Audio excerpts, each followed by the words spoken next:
பார்த்தீங்கன்னா நான்ஸ்டிக் பாத்திரங்களே எல்லாருமே வேண்டாம் வேண்டாங்கிறாங்க. எல்லாம் இரும்புலேயே எனக்கு பழைய மாதிரியே கொடுங்க அப்படின்னு கேட்குறாங்க. அவங்களுக்காக இந்த இதெல்லாம் பாருங்கள்.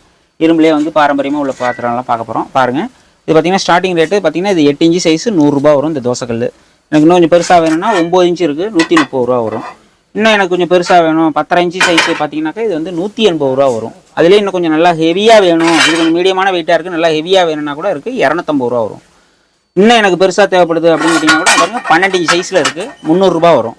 நல்லா இதெல்லாம் ரொம்ப மெல்லிசாக இருக்குது, எனக்கு கல் நல்லா ஹெவியாக வேணும், திக்காக வேணும் அப்படின்னு கேட்டிங்கன்னா அது பாருங்கள் செங்கோட்டை இரும்பு 2 பக்கம் கைப்பிடி வச்சுருக்கோம். நல்லா திக்காக ஹெவியான உள்ள கல் 10 இன்ச்சு 300 ரூபா, 11 இன்ச்சு இருக்குது 400 ரூபா, இன்னும் கொஞ்சம் 12 இன்ச்சில் இருக்குது 500 ரூபா வரும். இதிலே எனக்கு ஃப்ளாட் டைப்பில் வேணும்னு கேட்டிங்கன்னா கூட ஃப்ளாட் டைப்பில் இருக்குது, அதே சேம் ரேட்டு தான். அது சாதாரணத்துக்கு இந்த மாதிரி பாருங்கள், இந்த மாதிரி கடாய், இரும்பு கடாய், இண்டக்ஷன் கேஸ் ரெண்டுக்குமே யூஸ் பண்ணுற மாதிரி கடாய். இது பார்த்தீங்கன்னா 8 இன்ச்சு சைஸு 200 ரூபா தான் வரும். இதில் எனக்கு ஃப்ளாட் வேண்டாம், எனக்கு குழியாக வேணும் அப்படின்னு கேட்டிங்கன்னா கூட இருக்குது. இதுவும் பார்த்தீங்கன்னா 8 இன்ச்சு 200 ரூபா தான் வரும். அதே மாதிரி குழி